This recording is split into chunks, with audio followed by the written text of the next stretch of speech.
Welcome to Democracy Now!, democracynow.org, The War and Peace Report. I'm Amy Goodman. President Trump said Monday he wants the FBI to expand the scope of its investigation into Brett Kavanaugh, even as he said the Supreme Court nominee had been treated unfairly by the media and promised the FBI would work quickly to complete its probe. I want them to do a very comprehensive investigation, whatever that means according to the senators and the Republicans and the Republican majority. I want them to do that. I want it to be comprehensive.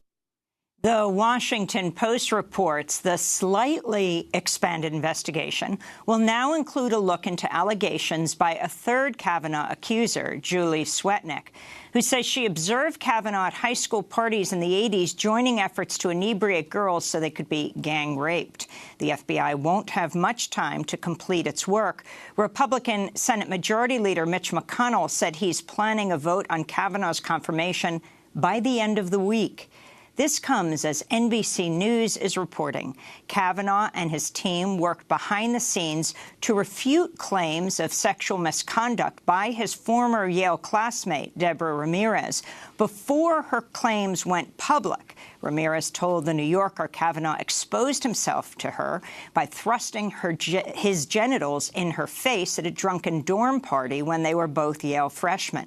NBC reports Kavanaugh personally contacted former classmates ahead of publication by The New Yorker, urging them to go on the record in his defense. This contradicts Judge Kavanaugh's sworn testimony to Senator Orrin Hatch in the Thursday hearing that he only learned about Ramirez's allegations from The New Yorker article. Meanwhile, a former classmate of Kavanaugh said Monday he watched as a drunken Brett Kavanaugh got into a bar fight near the campus of Yale University after the pair attended a reggae concert in 1985. This is Chad Ludington speaking on CNN. Brett said, you, or something to that effect, and threw the ice at the guy. The guy, understandably, even though he had been aggressive in his response, found that was a little one step too far. So he took a swing at Brett, and then they were kind of, two guys fighting. The FBI is investigating the 1985 bar fight in which Kavanaugh was questioned by New Haven police, but not arrested. Protests against Kavanaugh's nomination continue to rage across the country. In West Virginia, 17 women gathered inside the Charleston, West Virginia office of Democratic Senator Joe Manchin Monday, saying they'll occupy the space until Manchin pledges to vote no on Kavanaugh's confirmation. In Washington, D.C.'s National Airport, women survivors of sexual assault tried to speak with Senator Mitch McConnell Monday as he walked across a terminal, but were ignored by the Republican Majority Leader. Senator McConnell, why do women have to bare their whole soul to you? Victims of sexual assault support them, Mr. How many stories of sexual violence do you need to hear in order to believe women?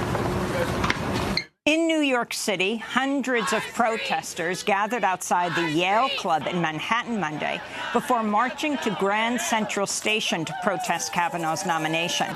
This is Trey Kwan, an activist with the New York State Nurses Association and editor of Left Voice. Or some of us recall from the news Anita Hill 15 years ago.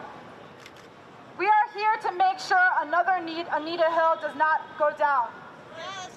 She was dissected in front of a stony-faced wall of white men. She was humiliated doubly, first with the sexist harassment from Clarence Thomas, and again by a system that caps women and does not allow the truth to be heard and does not allow truth to be spoken to power. We are here today to make sure that does not happen again. President Trump is under fire for belittling women reporters at Monday's news conference in the Rose Garden. This is Trump calling on ABC News' Cecilia Vega for the first question of the news conference. Okay, question? Yeah, go ahead. Sure. She's shocked that I picked her. No. She's like in a state of shock. I'm not thinking, Mr. That's President. okay. I know you're not thinking. You never do. I'm sorry? No, go ahead. The president saying, I know you're not thinking, you never do. The White House has come under fire for editing the transcript of Trump's comments to say, "I know you're not thanking," instead of thinking.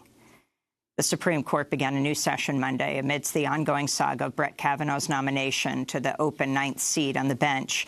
The court's opening case involves the preservation of an endangered frog species, the dusky gopher, pitting the government against the timber giant Weyerhaeuser, which is seeking to develop land that's been designated as critical habitat for the frog. The court also rejected an appeal to review a 2017 case upholding the legality of a ban on new uranium mining near the Grand Canyon, a decision celebrated by environmental and Native American groups who live in the protected area. In Indonesia, the death toll from Friday's massive earthquake and tsunami is at over 1,200 people. It's expected to continue rising as the United Nations humanitarian organization said more than 190,000 people are in urgent need of aid. Among the dead are 34 students whose bodies were found buried Monday after a landslide engulfed their church. Another 52 at the site remain missing. Critics say officials were caught off guard by the unexpected strength of a tsunami resulting from a 7.5 magnitude quake and called off a tsunami warning too early. Iran's Revolutionary Guard said Monday it fired a barrage of missiles into eastern Syria in retaliation for the deadly attack in Avaz last month. Iran believes the Avaz attack, which killed 29 people and wounded 70 others at a military parade in the southwestern city of Iran, is the responsibility of separatists supported by the United States and Saudi Arabia. Reports on casualties from Monday's strike are unconfirmed.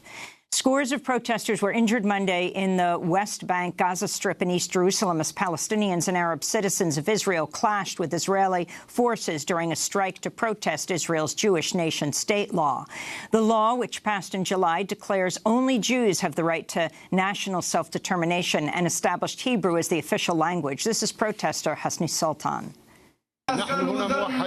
We are here united, and our message is one message against the nation-state law, which aims at separating us from the lands of our fathers and grandparents. First Lady Melania Trump has arrived in Ghana as part of her first major solo international trip. The First Lady will visit Ghana, Kenya, Malawi, and Egypt over the coming week. In January, Democratic lawmakers said President Trump referred to Haiti, El Salvador, and unspecified African nations as being, quote, S-hole countries. During a closed-door meeting at the White House, Trump has denied making the remarks.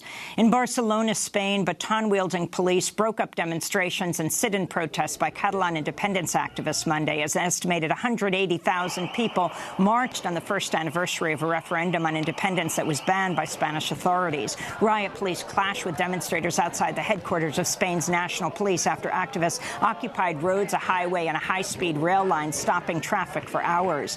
A year ago, more than 800 people were injured after Spanish police stormed polling stations and tried to forcibly prevent people from voting in an independence referendum, firing tear gas and physically attacking prospective voters.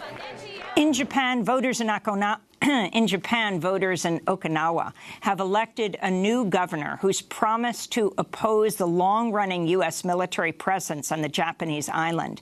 Denny Tamaki has vowed to block the controversial relocation of a U.S. military base, a move which is likely to upset both the central government and the United States, which has long depended on Okinawa to accommodate its military bases and personnel. Many residents of the small island have opposed the U.S. military's presence for decades. This is Governor-elect Tamaki. Over 2 generations, governors have protested the new bases at Hanoko and have been ignored. But now the gubernatorial government has already withdrawn its permission for the base's land reclamation project, and the prefectural government has used the proper process based on what is best for the good of the public. I will continue to let the central government understand that not abiding by this process is undemocratic and is against the rule of law. Back in the United States, mourners came together in Las Vegas, Nevada, Monday to commemorate the one-year anniversary of the 58 people who were killed and more than 850 others wounded at a country music festival in the worst mass shooting in modern U.S. history. Hotels along the famed Las Vegas Strip dimmed their marquee lights as officials read the names of the victims at the dedication of a memorial garden, and survivors formed a human chain around the site of the deadly attack. The anniversary came and went as President Trump and the Republican-led Congress have enacted no major new gun control policies. In March, the Justice Department proposed a rule that would ban the sale of bump stocks like those used used in the Las Vegas massacre, which turned semi-automatic rifles into fully automatic machine guns. But President Trump has yet to sign an executive order.